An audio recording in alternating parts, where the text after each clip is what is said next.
ಸೌಜನ್ಯ ಪ್ರಕರಣ ದೆಹಲಿಯಲ್ಲಿದೆ. ಅದಕ್ಕೆ objection ಹಾಕಬೇಕಾಗಿದ್ದು CBI ಅವರು.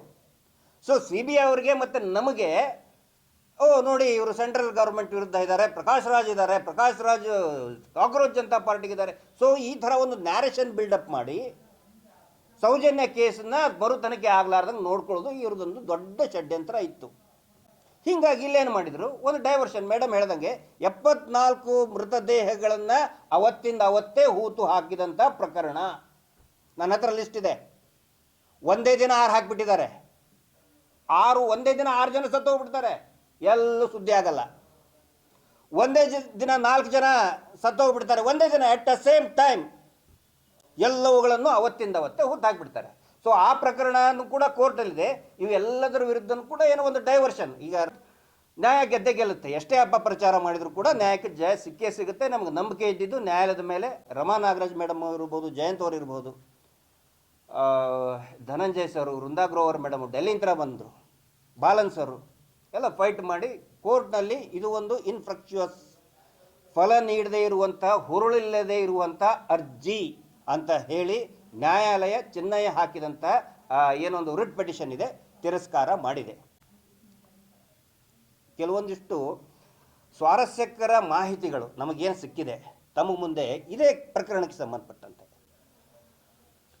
SIT ಅವ್ರಿಗೆ ಏನಂತ ಅಂದರೆ ಒಂದು 3-4 ದಿನದಿಂದ ಒಂದು ನ್ಯಾರೇಷನ್ ಬಿಲ್ಡಪ್ ಆಗ್ತಾ ಇದೆ. ನಾನು ಮಾಧ್ಯಮದವರಿಗೆ ವಿನಂತಿ ಮಾಡ್ಕೊತಾ ಇದ್ದೀನಿ.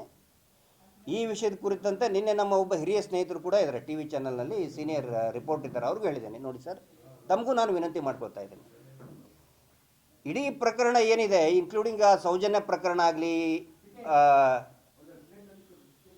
ನಿಧಾನವಾಗಿ ಮಾತಾಡಿ, ಇದು ಏನು ಶವಹೂತ ಪ್ರಕರಣ ಇದೆ ಆಗಿದೆ ಅಂತ ಹೇಳಿದ್ರೆ ಎಲ್ಲವೂ ಕೂಡ ನ್ಯಾರೇಷನ್ಸ್ ಮೇಲೆ ಹೋಗ್ತಾ ಇದೆ. TV ಚಾನಲ್ನಲ್ಲಿ, ಪತ್ರಿಕೆಯಲ್ಲಿ ಬೇರೆ ಬೇರೆ ದೊಡ್ಡ ದೊಡ್ಡ ಪ್ರಕರಣಗಳು. ಈಗ ನೋಡಿ SIT ಅವರು ಆ್ಯಕ್ಚುಲಿ ಇದು ಸರ್ಕಾರದಿಂದ ಆದಂಥ ಪ್ರಮಾದ, ನೇರವಾಗಿ ನಾವು ಮಾಧ್ಯಮಕ್ಕೆ ಕಣ್ಣಾಗಿ ಬರೋದಿಲ್ಲ. ಒಂದು ಬುಲೆಟಿನ್, ನ್ಯೂಸ್ ಬುಲೆಟಿನ್ ಕೊಡಬೇಕಾಗಿತ್ತು, ಏನೇನು ನಡೀತಾ ಇದೆ. ಈಗ ಅಯೋಧ್ಯ ಚಂದಾ ಚೌರಿ ಪ್ರಕರಣ ಎವ್ರಿ ಅವರ್ ನ್ಯೂಸ್ ಬುಲೆಟಿನ್ ಕೊಟ್ಟರು, ಅಲ್ಲಿ ಕೂಡ SIT ಆಗಿದೆ. ಮಾಧ್ಯಮದವ್ರಿಗೆ ಕರೆದು ನ್ಯೂಸ್ ಬುಲೆಟಿನ್ನ ಕೊಡ್ತಾ ಇದ್ರು. ತಕ್ಷಣಕ್ಕೆ ಗೊತ್ತಾಯಿತು ಯಾರನ್ನ ಅರೆಸ್ಟ್ ಮಾಡಿದ್ರು, ಎಲ್ಲಿ ಹೋದ್ರು, ಏನು ಸಿಕ್ತು, ಏನು ರಿಕವರಿ ಮಾಡಿದ್ರು. ಇಲ್ಲ, ಅದು ಏನೂ ಆಗಿಲ್ಲ, ಬರೀ ನ್ಯಾರೇಷನ್ಸ್. ಏನು ಸಿಕ್ಕಿಲ್ಲಂತೆ, ಏನು ಸಿಗಲೇ ಇಲ್ಲಂತೆ. ಅರೆ, ಈಗ 3 ದಿನ ನಂತರ ಎಲ್ಲ TV ಚಾನಲ್ನಲ್ಲಿ ಬರ್ತಾ ಇದೆ, ಇಷ್ಟು ಮೂಳೆ ಸಿಕ್ಕು, ಬರೀ ಮತ್ತೆ ಒನ್ಸ್ ಅಗೇನ್ 3 ಜನರದು DNA ಮ್ಯಾಚ್ ಆಗಿದೆ. ಅಯ್ಯೋ, ಹಂಗಿದ್ರೆ ಬರೀ 3 ಜನರದಂತೆ.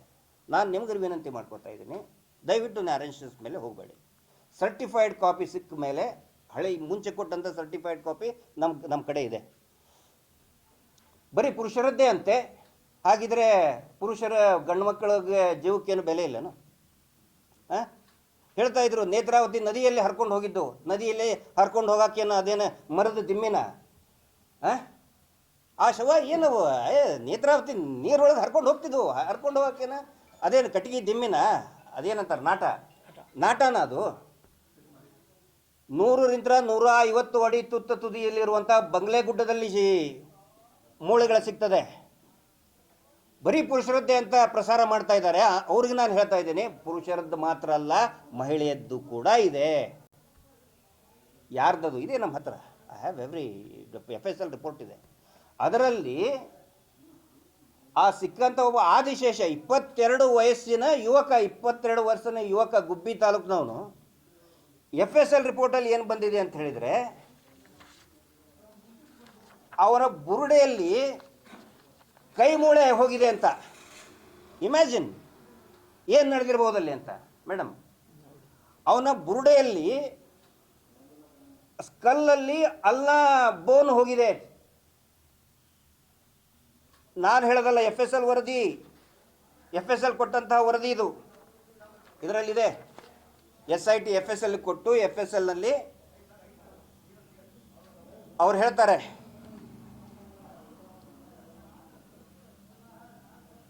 ಅಲ್ಲ ಇನ್ಸರ್ಟೆಡ್ ಇನ್ ದ ಸ್ಕಲ್. ಅಲ್ಲ ಅಂತ ಹೇಳಿದ್ರೆ ಕೈ ಮೂಳೆಯನ್ನು ತಲೆ ಬುರುಡೆ ಒಳಗೆ ಇನ್ಸರ್ಟ್ ಮಾಡಿದಂಥ ಸ್ಥಿತಿ ಒಳಗೆ ಸಿಕ್ಕಿದ್ದು ಅಂತ ಹೇಳ್ತಾರೆ. ಇದರ ಅರ್ಥ ಏನು? ಅದು 22 ವರ್ಷದ ಹುಡುಗ. ಆಮೇಲೆ ಇದೇ FSLನವ್ರು ಹೇಳ್ತಾರೆ, ಅವನಿಗೆ ಏನೋ ಹಿ ಡೈಡ್ ಬೈ ವೈಲೆನ್ಸ್ ಅಂತ. ಕೊಲೆ ಅಲ್ವಾ? ನಾನು ಹೇಳ್ತಾ ಇಲ್ಲ ಇದನ್ನು, ನಾನು ಹೇಳ್ತಾ ಇಲ್ಲ. ಅಂದರೆ ಮಾಧ್ಯಮದವರು ದಯವಿಟ್ಟು ಇದನ್ನು ಸಮಾಜದ ಗಮನಕ್ಕೆ ತಗೊಂಡು ಬನ್ನಿ. ಇನ್ನೂ ಸಾಕಷ್ಟು ಜನ ಮಿಸ್ಸಿಂಗ್ ಕಂಪ್ಲೇಂಟ್ ಕೊಡೋರು ಇದ್ದಾರೆ. ಏನು 3 ಬರ್ತಾ ಇದೆಯಲ್ಲ, 3 ಮ್ಯಾಚಿಂಗ್ ಆಗಿದೆ ಅಂಥೇಳಿ ಅವರು ಕಂಪ್ಲೇಂಟ್ ಕೊಟ್ಟಂಥವ್ರು. ಕಂಪ್ಲೇಂಟ್ ಕೊಡದೇ ಇರೋರು ತುಂಬ ಜನ ಇದ್ದಾರೆ ಹೆದರ್ಕೊಂಡು. ಯಾಕಂದರೆ ಹೆದರ್ಸ್ಬಿಟ್ರಲ್ಲ ಇವರು, ಇದು ಬುರುಡೆ ಗ್ಯಾಂಗು, ಇದು ಷಡ್ಯಂತ್ರ, ದೇವಸ್ಥಾನದ ವಿರುದ್ಧ ಷಡ್ಯಂತ್ರ, ನಮ್ಮ ಮೇಲೆ ಏನು ಏನು ಏನು ಪ್ರಪೋಸ್ಡ್ ಅಕ್ಯೂಸ್ಡ್ ಅಂತ ಮಾಡಿದ್ದಾರೆ. ಒಂದೇ ಒಂದು ಸೆಕ್ಷನ್ ದೇವಸ್ಥಾನದ ವಿರುದ್ಧದ ಷಡ್ಯಂತ್ರ, ಒಂದೇ ಒಂದು ಸೆಕ್ಷನ್ ಕೂಡ ನಮ್ಮ ಮೇಲೆ ಹಾಕಿಲ್ಲ. ಅಲ್ಲಿ ಅಷ್ಟೊಂದು ಮಿಸ್ಸಿಂಗ್ ಆದ್ರಲ್ಲ, ಮಿಸ್ಸಿಂಗ್ ಆಗಿದ್ದು ಕೂಡ ನಾವು ನಮ್ಮ ಬಾಯಲ್ಲಿ ಹೇಳ್ತಾ ಇಲ್ಲ. ಸ್ವತಃ SP ಅವ್ರು ಕೊಡ್ತಾರೆ, ಅದು ಕಾಪಿ ಕೊಡಿ. SP ದಕ್ಷಿಣ ಕನ್ನಡ ಜಿಲ್ಲೆಯವರು, ಅದನ್ನು ನಾನು ಇನ್ಸ್ಟಾಗ್ರಾಮ್ನಲ್ಲಿ ಕೂಡ ಇದನ್ನು ಮಾಡಿದ್ದೀನಿ. ಯಾವ ರೀತಿ ಮಿಸ್ಸಿಂಗ್ ಆಗಿದ್ದಾರೆ, ಎಷ್ಟು ಜನ ಮಿಸ್ಸಿಂಗ್ ಆಗಿದ್ದಾರೆ ಎಲ್ಲವೂ ಕೂಡ ನನ್ನ ಸೋಷಿಯಲ್ ಮೀಡಿಯಾ ಪ್ಲ್ಯಾಟ್ಫಾರ್ಮಲ್ಲಿ ಹಾಕಿದ್ದೀನಿ. ಕೆಲವೊಂದಿಷ್ಟು ತಮ್ಮ ಗಮನಕ್ಕೆ ತರ್ತೇನೆ. 2 ವರ್ಷದ ಮಗು, ಹೆಣ್ಣು ಮಗು ಕಾಲು ಜಾರಿ ಬಿದ್ದು ಅನಾಥ ಶವ ಅಂತ ಹಾಕ್ತಾರೆ. 2 ವರ್ಷದ ಮಗು. ಇವ್ರು ಹೇಳ್ತಾರೆ ಅಲ್ಲಿ ಧರ್ಮಸ್ಥಳಕ್ಕೆ ಅಂತ ಹೇಳಿದ್ರೆ ಏನೋ ಮೋಕ್ಷ ಸಿಗಕ್ಕೆ ಬರ್ತಾರೆ. 2 ವರ್ಷದ ಹೆಣ್ಣು ಮಗು ಮೋಕ್ಷ ಸಿಗಕ್ಕೆ ಹೋಗಿ ಸಾಯ್ತದ? ಅನಾಥ ಶವ. 10 ವರ್ಷದ ಹೆಣ್ಣು ಮಗು, ಮುಡಿ ತೆಗೆಸದಂಥ ಗರ್ಲ್ ವಿದೌಟ್ ಹೇರ್ಸ್, ಮೋಕ್ಷ ಮುಡಿ ಕೊಟ್ಟಂಥ ಹುಡುಗಿ ಮೋಕ್ಷ ಸಿಗಬೇಕು ಅಂತೇಳಿ ಸಾಯ್ತದ? ವಿಷಯ ತಗೊಂಡು ಸಟ್ಲು ಅಂತ ಇನ್ನೊಂದು ಎಲ್ಲ ಇದೆ ವಿತ್ ಇನ್ ಡಾಕ್ಯುಮೆಂಟ್ಸ್. ಪ್ರತಿಯೊಂದು SP ಅವ್ರು ಕೊಟ್ಟಿದ್ದು, ಡಿಸ್ಟ್ರಿಕ್ಟ್ SP ಅವರು ಮಹಿಳಾ ಆಯೋಗಕ್ಕೆ ಕೊಟ್ಟಿದ್ದು. ಅದನ್ನೇ ನಾವು ಪ್ರಶ್ನೆ ಮಾಡ್ತಾ ಇದ್ದೀವಿ. ಯಾರಿಗೂ ಕೂಡ ನಾವು ಅಪಮಾನ ಮಾಡಬೇಕು ಅಂತೇನಿಲ್ಲ, ಖಂಡಿತ ಆ ಕೆಲಸ ಮಾಡಿಲ್ಲ. ನಾವು ಕೇಳೋದು SIT ನೀವು ತನಿಖೆ ಮಾಡಿದ್ರಲ್ಲ, ಅದರ ವರದಿ ಎಲ್ಲಿದೆ ಅಂಥೇಳಿ. ಒಬ್ಬ ಮಹಿಳಾ ಹೋರಾಟಗಾರ್ತಿ ಜ್ಯೋತಿ ಸುಬ್ಬರಾವ್, ಅನಂತ ಸುಬ್ಬರಾವ್ ಅಂಥೇಳಿ ಕೊಂದವರು ಯಾರು ಟೀಮ್ ನಿಂತರ ಕೇಳಿದ್ರು. ಯಾವಾಗ 1 ತಿಂಗಳಿಂದ ಕೇಳಿದ್ರು. ನಿನ್ನೆ ಉತ್ತರ ಕೊಟ್ಟಿದ್ದಾರೆ SIT ಅವರು. ಏನಂತ ಹೇಳಿದರೆ, ನಾವು ಈಗಾಗಲೇ ಇದರ ವರದಿಯನ್ನು ಮಹಿಳೆಯರಿಗೆ ಸಂಬಂಧಪಟ್ಟಿದ್ದು, ನಾನು ನಿಮ್ಗೆ ಯಾಕೆ ಕ್ಲಾರಿಫಿಕೇಶನ್ ಕೊಡ್ತಾ ಇದ್ದೀನಿ ಅಂತ ಹೇಳಿದರೆ, TV ಚಾನಲ್ನಲ್ಲಿ ಬರ್ತಾ ಇತ್ತು ಪುರುಷರದ್ದೇ ಪುರುಷರದ್ದೇ ಪುರುಷರದ್ದೇ ಅಂತ ಹೇಳಿ. ಬಟ್ SIT ಅವರು ತನಿಖೆ ಮಾಡಿ ಮಹಿಳೆಯರು ನಾಪತ್ತೆ ಆದಂತಹ ಪ್ರಕರಣಗಳನ್ನು, ಸಂಶಯಾಸ್ಪದವಾಗಿ ಸತ್ತಂತಹ ಪ್ರಕರಣಗಳನ್ನು ಪ್ರತ್ಯೇಕವಾಗಿ ಅವ್ರು ಏನು ಮಾಡಿದ್ದಾರೆ, DG and IGP Karnataka police ಮಹಾನಿರ್ದೇಶಕರಿಗೆ ಅವರ ಮುಖಾಂತರ ಚೀಫ್ ಸೆಕ್ರೆಟರಿ ಆಫ್ ಕರ್ನಾಟಕ, ಇಲ್ಲಿ RTI ಕೊಟ್ಟಿದ್ದಾರೆ. ಅವ್ರ ಮುಖಾಂತರ ನಾವು ಮಹಿಳಾ ಆಯೋಗಕ್ಕೆ ಕೊಟ್ಟಿದ್ದೀವಿ. ಮಹಿಳಾ ಆಯೋಗಕ್ಕೆ ಒಂದು ಅಂದರೆ it's a quasi judicial power ಇದೆ ಅದಕ್ಕೆ. ಅಲ್ಲಿಂದ ನೀವು ವರದಿ ತಗೊಳ್ಳಿ ಅಂತ ನಾನು ಕೇಳೋದು ಒಂದೇ. ನೀವು ಅದನ್ನು ಯಾಕೆ ಮುಚ್ಚಿಟ್ಕೊಂಡಿದ್ದೀರಿ ಸರ್ಕಾರ? 6 ತಿಂಗಳಾಯಿತು ಕೊಟ್ಟು. ಅವರು 6 ತಿಂಗಳಿಂದ ಎಷ್ಟು ಹೆಣ್ಮಕ್ಳು ಕಾಣೆ ಆದರು, ಯಾವ ರೀತಿ ಕೊಲೆ ಆದರು, ಯಾವ ರೀತಿ ಸತ್ತಿದ್ದಾರೆ, ಸಹಜನೋ ಅಸಹಜನೋ, ಕೊಲೆನೋ, ಮತ್ತೆ ಕೊಲೆ ಆಗಿದ್ದಕ್ಕೆ ಫರ್ದರ್ ಇನ್ವೆಸ್ಟಿಗೇಷನ್ ಮಾಡೋದಕ್ಕೆ ಅನುಮತಿ ಕೂಡ ಕೇಳಿದ್ದಾರೆ. ಯಾಕೆ ಮುಚ್ಚಿಡ್ತಾ ಇದ್ದೀರಿ ಸರ್ಕಾರದವರು?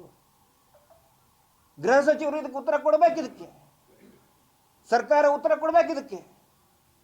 ಅದಿಲ್ಲದೆ ಸುಮ್ಮನೆ ಇದೊಂದು ಬುರುಡೆ ಕೇಸು, ಬುರುಡೆ ಗ್ಯಾಂಗು ಅಂತ ಹೇಳಿ ಸುಮ್ಮನೆ ಮಾಡೋಕ್ಕೆ ನಾವು ಬಿಡೋದಿಲ್ಲ.